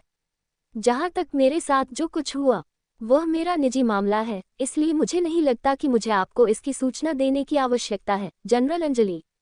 शिवा ने एक क्षण रुककर कहा, यदि आप मुझसे एक पत्नी के रूप में पूछ रही हैं, तो जब आपके पति का जीवन खतरे में हो और आपको इसके बारे में पता चले, तो आपको सबसे पहले फ़ोन करके पूछना चाहिए कि क्या वह सुरक्षित हैं, न कि मैं आपको नहीं बताऊंगा क्योंकि मैं अपने परिवार की चिंताओं को ध्यान में रखूंगा। लेकिन अगर आप मेरी सुरक्षा के बारे में पूछने के लिए फ़ोन नहीं करती हैं, तो यह मेरी समस्या नहीं है। शिवा के शब्द गरजने वाले विस्फोट की तरह थे जिसने अंजलि रावत को चौंका दिया। हालांकि वह शिवा और मीरा राजपूत की सुरक्षा के बारे में चिंतित थी, लेकिन उसने पहले उन्हें फ़ोन करने के बारे में कभी नहीं सोचा। बचपन से ही हमेशा दूसरे लोग ही उसकी परवाह करते थे, लेकिन उसने कभी भी उन्हें पहले बुलाने के बारे में नहीं सोचा। सबसे पहले ऐसा इसलिए था क्योंकि वह ज़्यादातर परिस्थितियों को समझने की असाधारण क्षमता रखती थी। दूसरे, ऐसा इसलिए था क्योंकि उसका दिल बर्फ और बर्फ से ढका हुआ था, जिससे उसके लिए अपने ठंडे व्यक्तित्व के साथ दूसरों की देखभाल करने की पहल करना मुश्किल हो जाता था। इस तरह की उल्टी सोच ने अंजलि रावत को बहुत असहज कर दिया। उसने अपनी भौहें सिकोड़ ली और जिद करके अपना बचाव किया, मैं सिर्फ सद्भावना के लिए तुम्हारे बारे में चिंतित हूँ। तुम मुझसे इस तरह कैसे बात कर सकते हो? शिवा ने व्यंग्य किया, जनरल अंजलि की चिंता वाकई खास है। लेकिन मैं, शिवा, सिर्फ एक छोटा सा आदमी हूँ जो मटन की कटारें बेचता है। इससे कोई फर्क नहीं पड़ता कि मैं मुंबई में मर भी जाऊं। इसके विपरीत, इससे जनरल अंजलि को एक कम बोझिल बेवकूफ पति मिल सकता है। इसलिए, जनरल अंजलि, बेहतर होगा कि आप मेरी दयालुता स्वीकार करें। शिवा, तुम, अंजलि रावत गुस्से में थी। उसके ढीले पजामे के नीचे, उसकी छाती ऊपर नीचे हो रही थी। उसने आंखों में आंसू के साथ शिवा को देखा, लेकिन वह एक शब्द भी नहीं कह सकी। उसने सोचा था कि घर पहुंचने पर उसे अच्छी नींद आएगी। उसे अंजलि रावत की बहुत याद आ रही थी क्योंकि वह उसे बहुत दिनों से नहीं देख पाया था, लेकिन उसने यह नहीं सोचा था कि कुछ ही शब्दों के बाद वह अंजलि रावत से झगड़ा शुरू कर देगा। शिवा कोई संत नहीं था, वह एक महिला की ठंडक, उपहास और अवमानना को बर्दाश्त नहीं कर सकता था। लेकिन जब बात जीवन और मृत्यु की आए, तो अंजलि रावत को खुद को नीचे देखने और पूछने की स्थिति में लाना पड़ा कि क्या हुआ।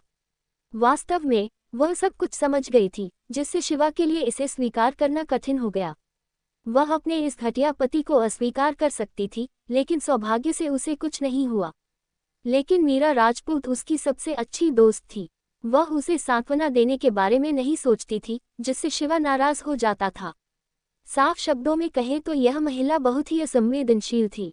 शिवा ने अंजलि रावत के पास जाकर उसकी गांड पर थप्पड़ मारने की इच्छा को दबा लिया। उसने गहरी सांस ली और गहरी आवाज में कहा, कौन सही है और कौन गलत? तुम्हें खुद इस पर विचार करना चाहिए। लोग हमेशा गलतियां करते हैं, और सबसे बुरी बात यह है कि उन्हें पश्चाताप नहीं होता। तुम्हारे पास पैसा और रूप रंग है, लेकिन इसका मतलब यह नहीं है कि हर कोई तुम्हारी चापलूसी करे और तुम्हारे इर्द गिर्द घूमता रहे। कम से कम एक पति के तौर पर तो मुझे तुम्हारी जैसी पत्नी नहीं चाहिए। यहाँ तक बोलते हुए शिवा मुड़ा और विला के दरवाजे की ओर चला गया।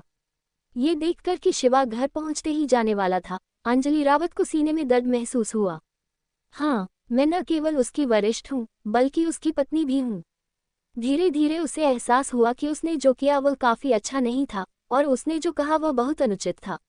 लेकिन उसके दिल में निहित गर्व ने उसे शिवा को रखने के लिए खुद को छोड़ने की अनुमति नहीं दी। जाओ, बेहतर होगा कि तुम वापस मत आओ, अंजलि रावत ने धीमी आवाज में कहा और रो पड़ी। शिवा की सुनने की शक्ति बहुत अच्छी थी। हालांकि यह मच्छर की तरह नर्म था, फिर भी वह इसे स्पष्ट रूप से सुन सकता था। वह पलटा और व्यंग्यात्मक लहजे में बोला, चिंता मत करो, दूसरी महिलाएं मुझसे जाने के लिए विनती कर रही हैं। ऐसा कहकर शिवा बिना पीछे देखे कमरे से बाहर चला गया और जोर से दरवाजा बंद कर दिया।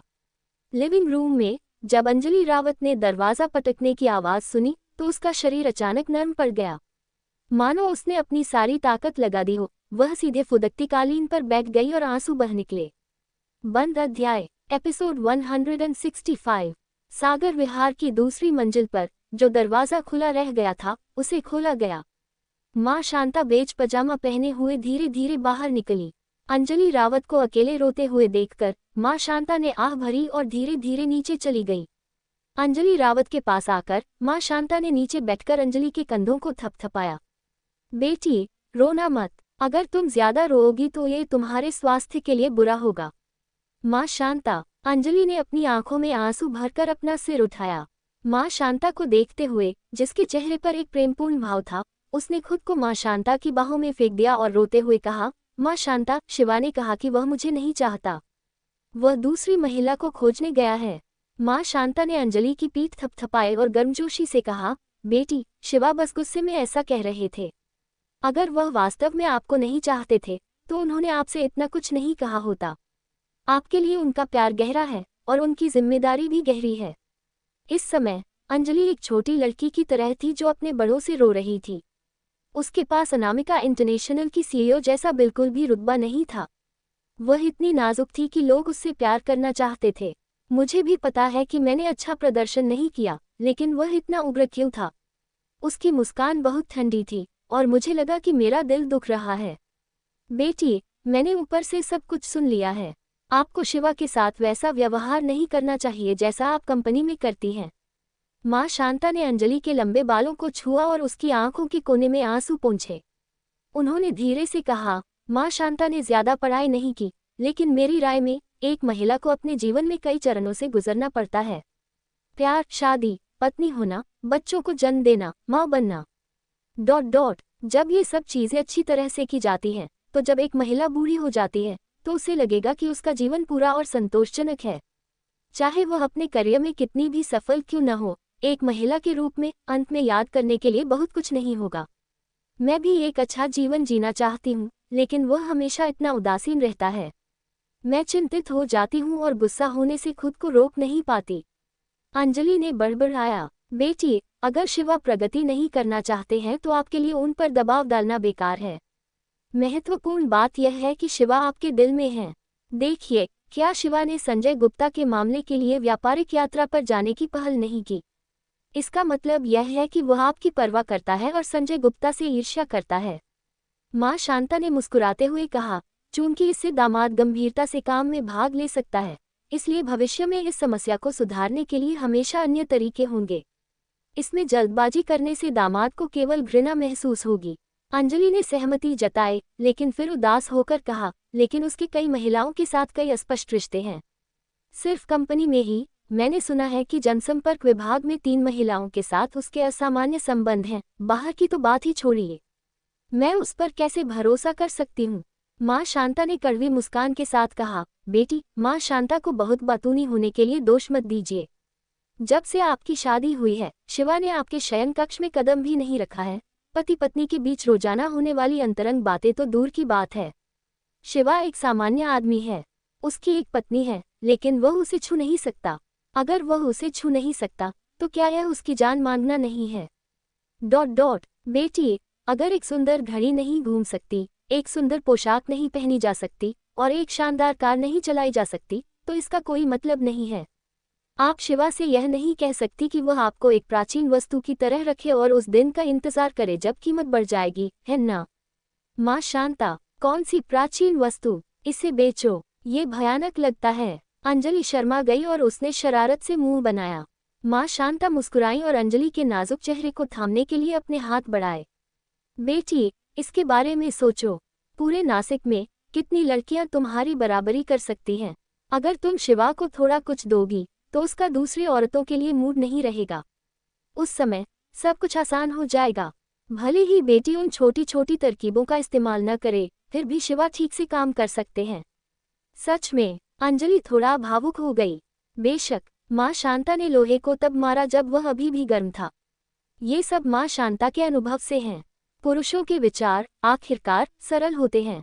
कौन नहीं चाहता कि वह अपनी पसंद की महिला के सामने अच्छा प्रदर्शन करे। मुझे डर इस बात का है कि यदि वह अच्छा प्रदर्शन भी करेगा तो भी महिला उसका प्रतिदान नहीं करेगी। अब बेटी को जो करने की जरूरत है वह ये है कि शिवा को ये समझाएं कि बेटी को भी उनकी परवाह है। यह अच्छा होगा अगर उनके पास कड़ी मेहनत जारी रखने की प्रेरणा हो। अंजलि ने असमंजस में आंखें झपकाईं। माँ शांता, मैं कुछ कहने जा रही हूँ, इसे नापसंद मत करना। क्या आप मुझे सिखाने के लिए अपने अनुभव का उपयोग कर रही हैं? माँ शांता के पास बोलने के लिए शब्द नहीं थे। वह हकलाते हुए बोली और अस्वाभाविक भाव से बोली, हालांकि मैं, माँ शांता, बेटी को सिखाने के लिए ज्यादा अनुभव नहीं रखती हूँ और मैं एक अच्छी रोल मॉडल नहीं हूँ। मैं बूढ़ी हूँ और स्वाभाविक रूप से मैं इन चीज़ों के बारे में ज्यादा जानती हूँ। मैं दुनिया की चंचलता और मानव स्वभाव की चंचलता के बारे में बेटी से ज्यादा जानती हूँ। इसके अलावा बचपन से लेकर अब तक मैंने, माँ शांता ने, बेटी से कब झूठ बोला है? अंजलि ने सहमति में सिर हिलाया। उसने झिझकते हुए पूछा, लेकिन अब वह वाकई बहुत गुस्से में लग रहा है। अगर वह वापस नहीं आया तो क्या होगा? तो फिर जाकर उसे ढूंढो। माँ शांता ने असहाय होकर अंजलि के सिर पर हाथ फेरा। बेटी, आप हमेशा शिवा को अपने साथ बातचीत करने की पहल करने नहीं दे सकती। पति पत्नी को एक दूसरे से प्यार करना चाहिए। पूर्वजों ने कहा है कि मुश्किल समय में एक दूसरे की मदद करना एक ही सिद्धांत है। क्या मुझे उसे घर बुलाना चाहिए? अंजलि ने अजीब तरह से मुंह बनाया। माँ शांता ने गंभीरता से कहा, बेटी, इस दुनिया में पति पत्नी के बंधन से अधिक पवित्र, अधिक सुंदर और अधिक ईमानदार कोई बंधन नहीं है। माता पिता एक दिन चले जाएंगे, दोस्त और रिश्तेदार हमेशा साथ नहीं रहेंगे, और बच्चे भी बड़े होने पर उस आकाश में उड़ जाएंगे जो उनका है। केवल एक प्रेमपूर्ण पति पत्नी ही साथ साथ बूढ़े होंगे और अंत तक साथ चलेंगे। इसलिए जब आपने एक साथी पर फैसला कर लिया है तो आपको उसका ख्याल रखना चाहिए। अंजलि चुपचाप सुनती रही। सागर विहार छोड़ने के बाद शिवा उतना क्रोधित नहीं था जितना अंजलि ने सोचा था। जैसे ही वह दरवाजे से बाहर निकला, शिवा ने एक लंबी सांस छोड़ी। वह भी पहले जो कुछ उसने कहा था उससे डर के मारे कांप रहा था। आखिरकार जब वह पहली बार अंजलि से मिला था तो उसने उसके अडिग चरित्र को देखा था। वह एक ऐसी महिला थी जो बिना किसी हिचकिचाहट के इमारत से कूद सकती थी। अगर उसने अपनी पत्नी को सिर्फ कुछ शब्दों में मार दिया तो वह बड़ी मुसीबत में पड़ जाएगा। हालांकि इसमें कोई मदद नहीं की जा सकती थी। शिवा के दृष्टिकोण से अंजलि अधिकांश पहलुओं में बुद्धिमान थी। हालांकि भावनात्मक बुद्धिमत्ता के मामले में वह दयनीय रूप से कमजोर थी। उसे अच्छी तरह से सिखाया जाना चाहिए था, अन्यथा वह एक अत्यधिक बुद्धिमान फूलदान होगी जो अभी भी अंदर से खाली है। बेशक चूंकि वह पहले ही दरवाजे से बाहर निकल चुका था, भले ही शिवा अपनी इज्जत बचाना चाहता था, वह इतनी जल्दी वापस नहीं जा सकता था। इसलिए वह सागर विहार से दूर चला गया और सीधी गुलाबी निशा बार में चला गया जहां रिया चौधरी थी। रिया चौधरी की दिनचर्या बहुत अस्थिर थी। जब शिवा उसके सुगंधित शयन कक्ष में पहुंचा तो ये खूबसूरत महिला, जो पश्चिमी संगठन को बसाने के बाद नासिक के पश्चिमी जिले की भूमिगत रानी बन गई थी, बिस्तर पर लेटी हुई एक फिल्म देख रही थी। शिवा को अचानक दरवाजे में प्रवेश करते देखकर निस्संदेह रिया को सुखद आश्चर्य हुआ। वह बिस्तर से कूद गई और खुद को शिवा की बाहों में फेंक दिया। तुम अचानक ये क्यों पूछ रहे हो?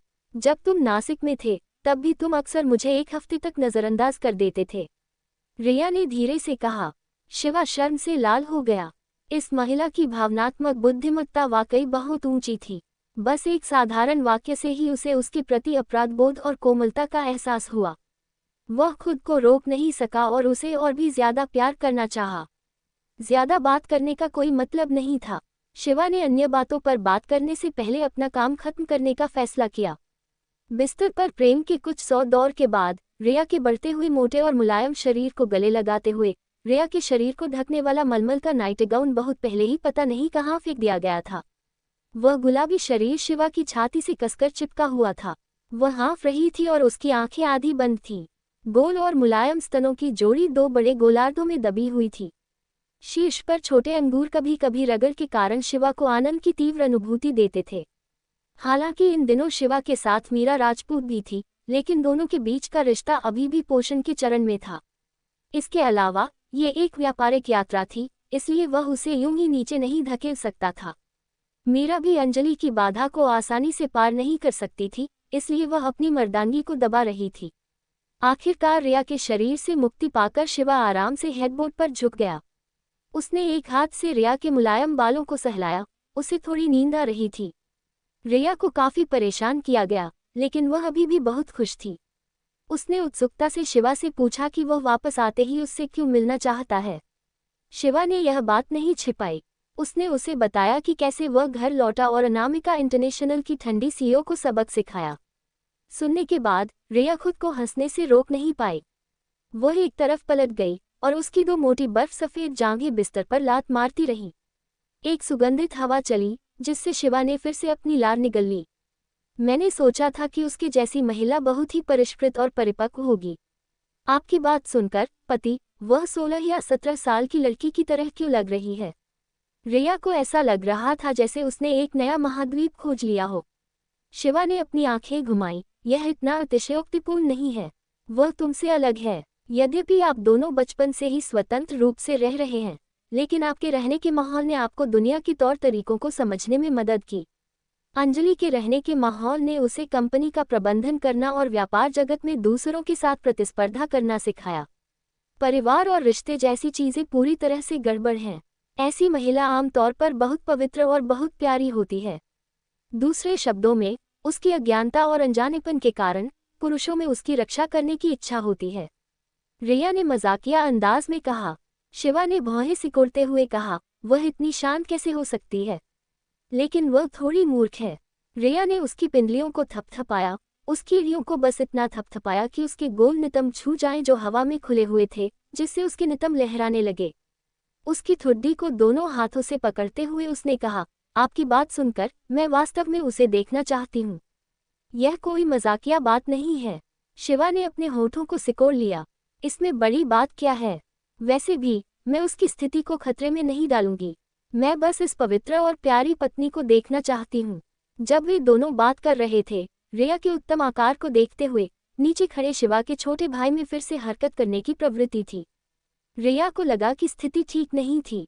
वह और अधिक बारिश और ओस बर्दाश्त नहीं कर सकती थी। उसकी खूबसूरत आंखें घूम गईं और उसने तुरंत शिवा का ध्यान हटाने के बारे में सोचा। उसने कहा, पति, जब आप बाहर थे तो कोई आपसे मिलने यहाँ आया था। बंद अध्याय। एपिसोड 166। शिवा और रिया चौधरी का रिश्ता लगभग गुप्त था, इसलिए जब कोई शिवा को ढूंढने के लिए गुलाबी निशा बार में आया तो उसे शिवा का ध्यान आकर्षित करना ही था। कौन? चांदनी। रिया ने अपने होठों को थोड़ा चालाकी से मुस्कुराकर बंद कर लिया। शिवा को यह याद करने में बहुत प्रयास करना पड़ा कि चांदनी कौन थी। क्या वह रवि चौहान नहीं था? उस दिन जब उसने पश्चिमी संगठन के मास्टरमाइंडों का नरसंहार किया तो वह पूर्वी तारा से सीधे तौर पर नहीं टकराया, और यह सब चांदनी के शानदार प्रदर्शन की बदौलत था। सच कहूं तो इस तथ्य के अलावा कि वह चांदनी की चुलबुली आंखों को बर्दाश्त नहीं कर सकता था, शिवा अभी भी रवि चौहान के प्रति काफी दोस्ताना था। वह किस लिए आया था? शिवा के चेहरे पर ऐसे भाव देखकर मानो वह किसी बड़े दुश्मन का सामना कर रहा हो। रिया ने हंसते हुए कहा, मुझे भी नहीं पता। चांदनी सिर्फ अपना चेहरा दिखाने से आश्चर्यचकित थी, इसलिए वह आपसे मिलने के लिए यहाँ आना चाहती थी, लेकिन ऐसा हुआ कि आप एक व्यापारिक यात्रा पर थे, इसलिए वह बिना किसी कारण के आ गया। अगली बार जब वह आए तो उससे कह देना कि अगर उसे कोई आदमी ढूंढना है तो उसे कोई ऐसा आदमी ढूंढना चाहिए जिसकी रुचियां समान हो। मैं उस तरह का नहीं हूँ। शिवा ने पीला चेहरा बनाते हुए कहा। रिया ने शरारत से कहा, चांदनी इतनी खूबसूरत है, एक महिला होने के बावजूद मैं उनसे ईर्ष्या और जलन महसूस कर रही हूँ। आप जैसे पुरुष कैसे आकर्षित नहीं हो सकते। शिवा को लगा कि इस महिला को बिगाड़ने के बाद उसे ठीक से अनुशासित नहीं किया जा सकता। वह तुरंत उठकर बैठ गया और रिया को कमर से पकड़कर अपनी जांघों पर बिठा लिया। अपना हाथ ऊपर उठाकर उसने उसके गोल गोल नितंबों पर जोरदार तमाचा मारा। पट पट पट। 3 थप्पड़ों के बाद एक लाल हथेली का निशान दिखाई दिया और उसका नितंब कांपने लगा, जिससे रिया 3 बार करा उठी। उसका चेहरा लाल हो गया और उसकी आंखें पानी से भर गईं। क्या तुम फिर से ऐसा कहने की हिम्मत करोगी?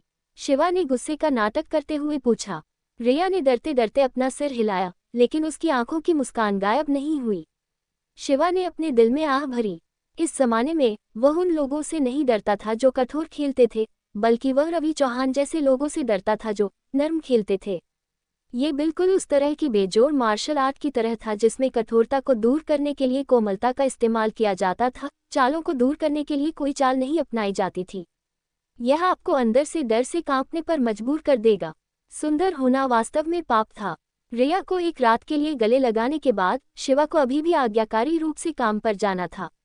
वास्तव में उसने एक सप्ताह से कार्यालय में महिला सहकर्मियों के समूह को नहीं देखा था और वह अभी भी कुछ हद तक उन्हें याद करता था। अन्यथा उसे एक कामुक आदमी कैसे कहा जा सकता था। जब शिवा नाश्ते का बैग लेकर ऑफिस में दाखिल हुआ तो उसने पाया कि ऑफिस में कम लोग हैं, कई सीटें खाली थीं। हैरान होकर उसने प्रिया शर्मा से पूछा कि क्या हो रहा है। प्रिया, जो दस्तावेजों को टाइप करने में व्यस्त थी, ने शिवा को देखा और दर्द में अपने होंठ सिकोड़ लिए। शिवा, तुम आखिरकार वापस आ गए। तुम नहीं जानते कि इन दिनों हम बहनों के लिए ये कितना मुश्किल रहा है। शरद ऋतु का फैशन शो शुरू होने वाला है और हमारे लिए इधर उधर भागना ही काफी होगा। मुझे नहीं पता कि कंपनी के पास हाल ही में कौन सी बड़ी परियोजनाएं हैं, लेकिन मायादी हमसे बकाया राशि वसूलने के लिए इधर उधर जाने का आग्रह कर रही हैं और उन्होंने सभी को कार्य भी दिए हैं। हम बिना सिर वाली मक्खियों की तरह हैं जो इधर उधर भागती रहती हैं। शिवा को अंदर की कहानी पता थी। ऐसा लग रहा था कि चंद्रलेखा मीडिया और मेघना निगम के साथ सहयोग के लिए बड़े निवेश की आवश्यकता थी, इसलिए ये महिला जनसंपर्क कर्मचारी बेहद व्यस्त थी। मुख्य बात यह थी कि अनुबंध पर हस्ताक्षर किए जाने से पहले इसे सार्वजनिक नहीं किया जाएगा, इसलिए इन बेचारी लड़कियों को पता ही नहीं था कि वे इतनी व्यस्त क्यों थीं। अरे, नाश्ता! प्रिया ने शिवा के हाथों में नाश्ता देखा और उसकी खूबसूरत बड़ी आंखें चमक उठीं। उसने सीधे वड़ा पाव का एक बैग छीन लिया और खुशी से उसे खा लिया। देखो अपनी तरफ, तुमने इन दिनों अच्छा नाश्ता नहीं किया है, शिवा ने दुखी मन से कहा। प्रिया का छोटा सा मुंह फूल गया। क्या, हम आपके द्वारा लाया गया नाश्ता खाने के आदी हैं, इसलिए हर कोई अपना नाश्ता खरीदना भूल जाता है। शिवा इस जवाब से बहुत संतुष्ट था। उसे उम्मीद नहीं थी कि उसके पास पहले से ही इतना महत्वपूर्ण पद है और वह खुद को खुश महसूस किए बिना नहीं रह सका। नाश्ता देने के बाद वह अपनी सीट पर वापस आया और देखा कि नेहा गुप्ता, जो उसके सबसे करीब थी, ने आज हल्के गुलाबी रंग का सूट पहना हुआ था। उसके बाल खुले हुए थे और उसने चमकीले पीले रंग की हेयर क्लिप पहनी हुई थी। उसके पैरों में अभी भी आकर्षक काले रंग के मोजे थे और वह पहले से थोड़ी अधिक ऊर्जावान दिख रही थी। ऐसा लग रहा था कि वह ठंडी पारिवारिक हिंसा की धुंध से बाहर निकल आई है। नेहा ने देखा कि शिवा वापस आ गया है और उसने थोड़ी शर्मीली मुस्कान के साथ ऊपर देखा। क्या व्यापार यात्रा अच्छी रही? ये तो नहीं कहा जा सकता कि यह आसान था, लेकिन मैंने कार्य पूरा कर लिया। मुझे तुम्हारी ज्यादा चिंता है। क्या मामला सुलझ गया है? नेहा ने मुस्कुराना बंद कर दिया और गंभीरता से सिर हिलाया। मैंने यादव परिवार से संबंध तोड़ लिए हैं और तलाक की प्रक्रिया पूरी कर ली है। हालांकि अंत में ये सुखद नहीं था, लेकिन कम से कम मुझे भविष्य में इसके बारे में चिंता करने की जरूरत नहीं है। अगर उनका परिवार, खासकर यश यादव, तुम्हें फिर से परेशान करे तो मुझे सीधे बता देना। और ठीक है, तुम्हारे पिता की सर्जरी के बारे में क्या ख्याल है? नेहा ने कृतज्ञतापूर्वक कहा। चिंता मत करो। दोनों भाई जनरल अंजलि से भयभीत थे और वे इस बात से चिंतित थे कि क्या उनके परिवार का व्यवसाय खरीद लिया जाएगा। जहां तक मेरे पिता का सवाल है, डॉक्टर ने कहा कि उन्हें किडनी का स्रोत मिल गया है और अब उनके पास पर्याप्त धन है। वे मेरे पिता की बेहतर स्थिति में सर्जरी के लिए कुछ दिन प्रतीक्षा करने की योजना बना रहे हैं और सफलता दर अभी भी बहुत अधिक है। ये सब आपकी बदौलत है कि आज हमारी यह स्थिति है। ये सब जनरल अंजलि की बदौलत है। मैंने बस अपने होंठ हिलाए और कुछ मक्खियां भगा दी। शिवा ने उदासीनता से मुस्कुराया। यह अलग बात है। अगर तुम नहीं होते तो मैं इतनी दूर आने की हिम्मत नहीं जुटा पाती। नेहा अचानक मुस्कुराए। अगर यह प्राचीन काल में होता तो क्या तुम्हें मुझे अपना शरीर देकर चुकाना पड़ता? शिवा ने अजीब तरीके से अपनी नाक को छुआ। तुम इस तरह से नहीं खेल सकती। जैसे ही मैं वापस आता हूँ तुम मुझे बहकाना शुरू कर देती हो। मैं पहले से ही एक टूटा हुआ जूता हूँ। एक महिला की शालीनता मेरे लिए कोई मायने नहीं रखती। हम पहले से ही एक दूसरे से बहुत परिचित हैं।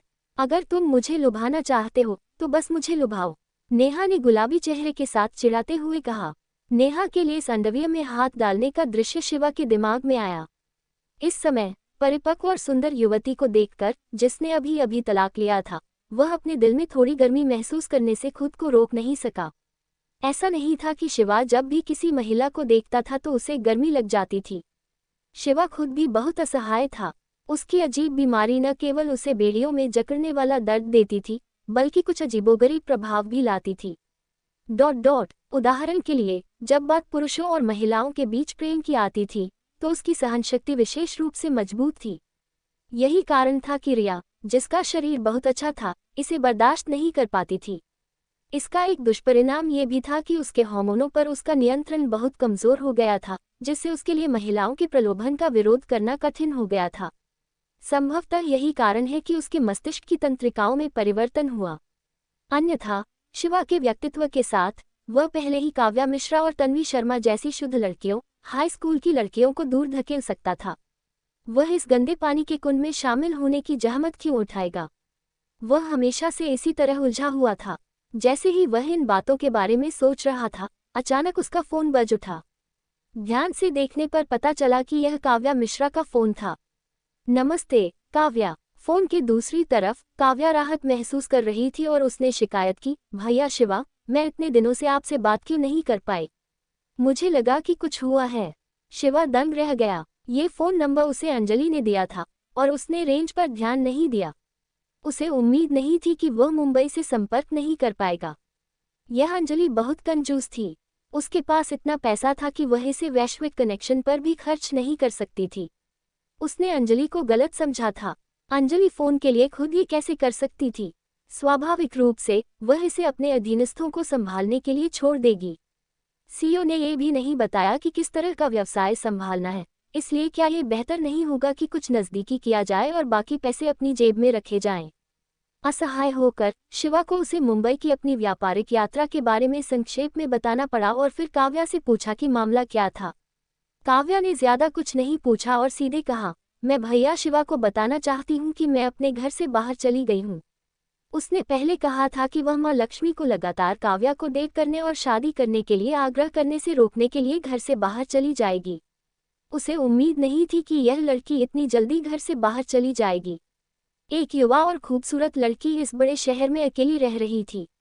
हालांकि यह उसके माता पिता से कुछ ही दूरी पर था, लेकिन यह निश्चित रूप से एक पूरी तरह से अलग अवधारणा थी।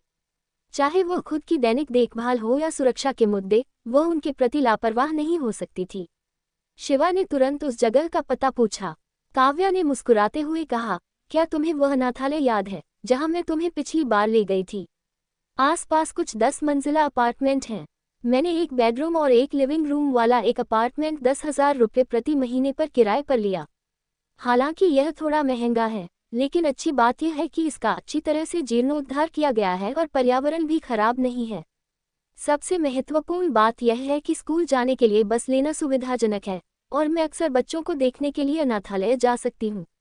शिवा को यह नहीं पता था कि काव्या का वेतन कितना था, लेकिन एक युवा शिक्षक के लिए 10,000 रुपये प्रति माह का किराया निश्चित रूप से सस्ता नहीं था। मैं वहां जाने के लिए समय निकालूंगा और देखूंगा कि क्या मैं वहां कुछ मदद कर सकता हूं। शिवा चिंतित था। वह अभी भी उस लड़की के बारे में बहुत चिंतित था जिससे उसकी मुलाकात तब हुई थी जब वह भारत वापस आया था और जो हमेशा उसके लिए बहन की तरह थी। काव्या ने फोन पर जल्दी से मना कर दिया, भैया शिवा, मैंने अभी तक घर का काम पूरा नहीं किया है। मैं आपको सिर्फ इसलिए बता रही हूँ ताकि आप मुझे पहले न बताने के लिए दोषी न ठहराएं। क्योंकि तुमने अभी तक काम पूरा नहीं किया है, इसलिए मैं इस पर नजर डालने जा रहा हूँ और कुछ करने में तुम्हारी मदद करूंगा। इसके अलावा आसपास की सुरक्षा सुविधाएं बहुत महत्वपूर्ण हैं। शिवा ने बिना किसी इनकार के कहा। काव्या कुछ देर चुप रही और फिर धीरे से बोली। ये स्पष्ट था कि वह अभी भी बहुत खुश थी कि उसे महत्व दिया जा रहा है। फोन रखने के बाद शिवा ने कुछ देर सोचा। काव्या को नया घर खरीदने में मदद करने में निश्चित रूप से बहुत खर्च आएगा।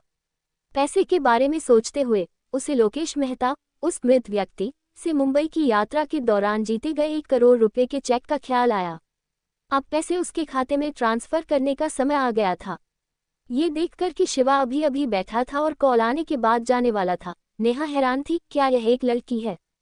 हाँ, मुझे लगता है कि यह एक पुराने दोस्त की बेटी है, शिवा ने कहा। युवा लड़कियां वास्तव में अधिक आकर्षक होती हैं, हमारी जैसी बूढ़ी महिलाएं अब लोकप्रिय नहीं हैं, नेहा ने शिकायत की। शिवा आगे बढ़ा और नेहा के कोमल चेहरे पर चुटकी लेने के लिए अपना हाथ बढ़ाया। आपका कौन सा हिस्सा पुराना है? आपकी चुटकी से पानी निकल सकता है।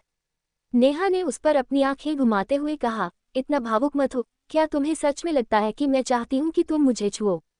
चलो चलो, शिवा ने कड़वाहट से मुस्कुराते हुए कहा। महिलाएं ऐसी ही होती हैं, अगर आप उन्हें नहीं छूते हैं तो वे आएंगी और आपको बहकाएंगी, अगर आप उन्हें छूते हैं तो वे गलत महसूस करेगी और दुखी होंगी।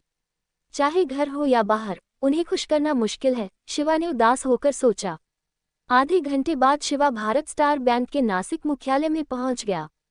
यह एक हलचल भरे व्यापारिक जिले से घिरा हुआ था, जहां से लोग और गाड़ियां गुजर रही थीं, और वहां बहुत शोर था। बैंक की लॉबी में घुसते ही पता चला कि अंदर बहुत ज्यादा लोग नहीं थे। करीब 1 दर्जन ग्राहक थे और कुछ लोग आराम करने की जगह पर बैठे हुए थे। अपना नंबर मिलने के बाद शिवा आराम करने के लिए जगह पर बैठ गया और लाइन में इंतजार करने लगा। जैसे ही वह बैठने वाला था, उसने अचानक एक परिचित चेहरा देखा जो उसे मुस्कुराते हुए देख रहा था। बंद अध्याय।